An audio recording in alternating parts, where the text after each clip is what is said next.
पाकिस्तान जिस सियासी और माशी बदहाली का शिकार नजर आ रहा है पिछले 4-5 साल से, पूरी दुनिया जानती है, इस हवाले से दो राय नहीं हो सकती। लेकिन ये क्या मैजिक है, ये क्या मिरेकल है कि stock market is still doing remarkable, हाँ, ये काफ़ी मुनाफा कमा रही है, डिविडेंड्स दे रही है। ये लोग जैसे अगर आपकी जैसे फाइनेंशियल लिटरेसी जब नहीं होती, फिर आप देखते हैं कि मुझे तो सड़क पे नहीं नज़र आ रहा कि बहुत खुशहाली हो गई है, लेकिन इधर जो है वो स्टॉक मार्केट ऊपर जाती जा रही है। तो इसकी वजह यह है कि स्टॉक मार्केट को क्योंकि लोग इतना नहीं समझते, लेकिन कोई दुकान ख़रीदना, उसको किराए पे देना, ये हर किसी को इसकी जो है ना लैंग्वेज समझ आती है। तो मैं उसमें एक्सप्लेन करने की कोशिश करता हूँ। आप समझें एक दुकान है जिसका 1 साल का तकरीबन 5 लाख रुपए रेंट आता है, सही है। तो उसमें फिर जब आप उसको ख़रीदने जाते हैं, आप कहते हैं 5 लाख मुझे साल में रेंट मिलेगा, तो मैं उसकी कीमत कोई 50 लाख और 1 करोड़ के बीच में होगी। तो इसी तरीके से जो स्टॉक मार्केट में कंपनीज़ होती हैं, उनको देखा जाता है कि इनका 1 साल का मुनाफा कितना है, और फिर उसका कोई 10 से मल्टीप्लाई करें तो वो उसकी वैल्यू हो जाती है कि आपके 10 साल, अगले 10 सालों में आपके पैसे जो आपके पास वापस आ जाएंगे। तो 2023 में जो सारी प्रॉब्लम्स चल रही थी पाकिस्तान में, डॉलर ऊपर जाता जा रहा था, लोग उसमें इन्वेस्ट कर रहे थे, आपके डॉलर रिजर्व्स कम हो गए थे, पॉलिटिक्स का कुछ पता नहीं था, इलेक्शन ने कब होना है, इवन यहाँ तक लोग तो ये भी नहीं पता होता था कि नेक्स्ट आर्मी चीफ कौन होगा, जो कि पाकिस्तान में बहुत इंपॉर्टेंट होता है। तो उस सारी चीज़ों को देखते हुए अगर एक कंपनी पाकिस्तान में 1 साल में 100 रुपये मुनाफा कमा रही थी, उसकी कीमत चल रही थी 250 रुपये, जो कि बिल्कुल बहुत ही कम थी। और फिर जब ये चीज़ें आहिस्ता आहिस्ता थोड़ी बेहतर हुई, पाकिस्तान को IMF का प्रोग्राम भी मिल गया, डॉलर स्टेबल हो गया, महंगाई आहिस्ता आहिस्ता कम हो गई, इंटरेस्ट रेट बड़े इंपॉर्टेंट होते हैं स्टॉक मार्केट में। लोग हमेशा देख रहे होते हैं या मैं बैंक में पैसा रख दूँ, या मैं गोल्ड ले लूँ, या मैं स्टॉक मार्केट की तरफ चला जाऊँ। तो जैसे जैसे इंटरेस्ट रेट नीचे आते हैं, स्टॉक मार्केट ज़्यादा अट्रैक्टिव बनती रहती है। तो आज अब सूरत हाल ये है कि एक कंपनी एवरेज अगर 100 रुपये मुनाफा कमाती है, तो उसकी कीमत जो है वो तकरीबन 850 रुपये तक पहुँच गई है। तो पहले जो 250 पे थी,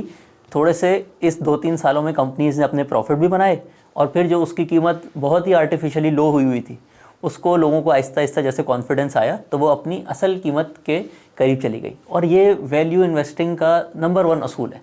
कि आपने हमेशा वो बिल्कुल चीज़ ख़रीदनी है जो अपनी वैल्यू से बहुत कम पे चल रही हो। वो कहता है कि एक कंपनी की जो प्राइस चल रही है ना, वो स्प्रिंग की तरह है, उसने अपनी नेचुरल जगह पे वापस आना ही आना है। अगर आप उसको बहुत ज़्यादा स्ट्रेच कर देंगे, बहुत महंगी हो जाती है, जैसे .com बबल हो गई थी अमेरिका में, तो वो उसने भी वापस आना है अपनी असल वैल्यू पे। और अगर आप उसको बहुत ज़्यादा दबा देंगे, आप 1 साल कर लेंगे, 2 साल कर लेंगे, लेकिन 2 से 3 साल के अरसे में हर कंपनी ने भी, और हर जो स्टॉक मार्केट है पूरे मुल्क की, उसने अपनी असल वैल्यू पे आना ज़रूरी होता है उसके लिए। लेकिन अब्दुल साहब, मुझे एक चीज नहीं समझ आ रही कि अभी आपने ये कहा कि महंगाई कम हो गई, और उससे महंगाई तो बेपनाह इजाफा हुआ है उसमें, तो वो ये तो स्काई रॉकेट करती चली जा रही थी और है, और मुझे कोई इंडिकेटर ऐसा दूर दूर तक नजर नहीं आया, मां सिवाय इसके कि हम IMF प्रोग्राम का हिस्सा बन गए, और वो भी एक तरह की जिल्लत है जो हमने गले डाल ली है। लेकिन ये कैसा इंडिकेटर है, मैं कैसे मान जाऊं कि इससे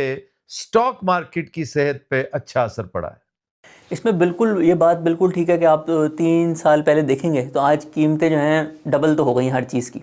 लेकिन जो फाइनेंशियल ट्रिपल हो मार्केट्स रही होते है। हैं, हाँ ट्रिपल भी हो गए हैं बहुत सारी केसेस में। डॉलर भी आप देखें कहाँ वो 150 से जो है 300 के करीब पहुंचा हुआ है। तो इसमें लेकिन जो फाइनेंशियल लिटरेसी है ना, अगेन जो उसको समझता है, वो सिर्फ देखता है महंगाई की इंपॉर्टेंस होती है किसी भी मुल्क की इकॉनमी चलाने के लिए कि वो पिछले साल के मुकाबले में कितनी है।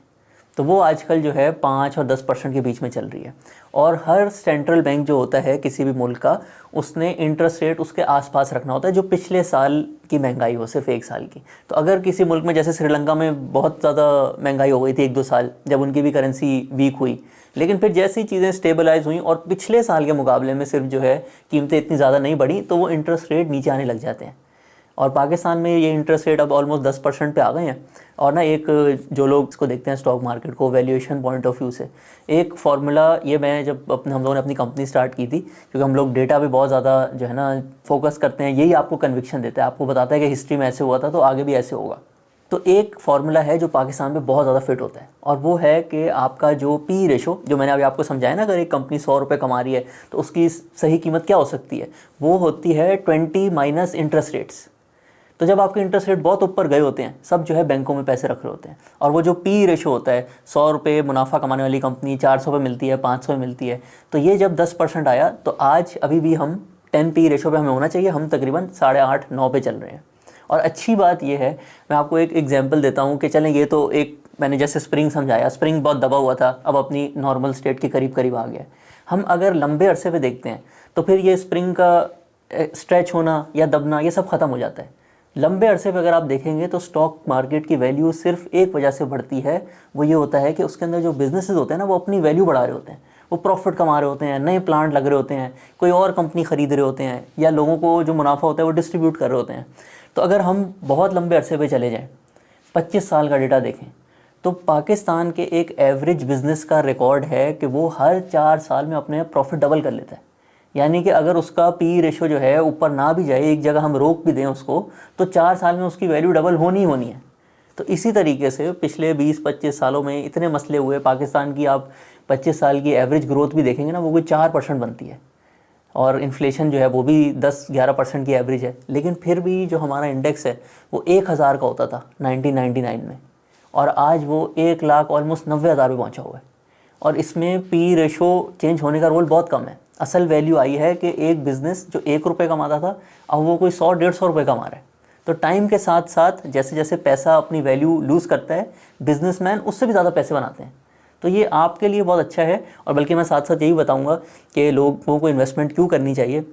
सबसे पहले तो आप सोचें, ख़ुद भी हर बंदे ने एक्सपीरियंस किया होगा, जब भी आपकी लाइफ में कोई ऐसा टाइम होता है जब आपके फाइनेंशियल्स जो हैं वो सॉर्टेड होते हैं, तो वो लाइफ कितनी अच्छी होती है, स्ट्रेस कितना कम हो जाता है, आपकी रिलेशनशिप्स भी इंप्रूव हो जाती हैं, आप लोगों से अच्छे तरीके से मिलते हैं, लाइफ एंजॉय करते हैं। फिर दूसरा, मैंने जैसे बताया, बल्कि ये एक इंडिया की फेमस न्यूरोलॉजिस्ट हैं डॉक्टर स्वेटा, उन्होंने पूरी एक रिसर्च की इस बेसिस पे कि वो कहती हैं कि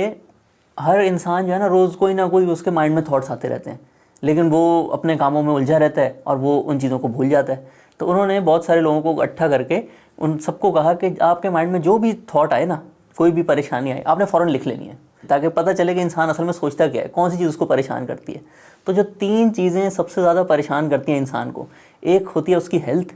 एक होती है उसकी रिलेशनशिप, और तीसरी उसकी इनकम और फाइनेंशियल स्ट्रेस। तो जब आप इन्वेस्टिंग करते हैं तो उसका मकसद ये होता है कि आप अपनी ज़िंदगी में फाइनेंशियल स्ट्रेस को कम करें। और तीसरा रीज़न इन्वेस्टिंग का, जो कि आजकल के दौर के हिसाब से अगर देखें, अब आप देखें दुनिया में अगले 5 से 10 साल में जो चीज़ें होनी होती हैं, 2 चीज़ें होती हैं जो उसको डिटरमिन करती है। एक वर्ल्ड लीडर्स होते हैं, यानी कि एक तरह से ग्लोबल पॉलिटिक्स, उसमें 10-12 इंपॉर्टेंट पॉलिटिशियंस आ जाते हैं, ओपिनियन मेकर्स आ जाते हैं। तो उस तरह से सारी चीज़ें अगर हम देखें तो एक पूरी जो है वो न्यू वर्ल्ड ऑर्डर डिटरमिन हो रहा है, जिसमें कोई मुल्क को फ़ायदा होगा, किसी को नुकसान होगा। और दूसरी चीज़ जो वर्ल्ड को डिटरमिन करती है वो होती है टेक्नोलॉजी किस साइड पे जा रही है।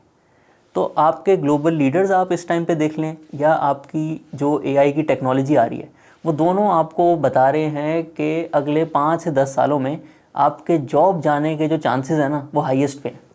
क्योंकि एआई की वजह से बहुत ज़्यादा अनएम्प्लॉयमेंट होने वाली है। और ये जो सारे ग्लोबल शिफ्ट्स आते हैं, इसमें जॉब्स किसी मुल्क से उठ के दूसरे मुल्क में जाती हैं। तो आपका अगर chance of losing your job at your highest है, तो आपको फ़ौरन जो है एक सेफ्टी नेट इन्वेस्ट करके जो है एक बनाना चाहिए पूल, जो कि अगर कोई बुरे हालात हो वो आपको सेव करे उस टाइम पे।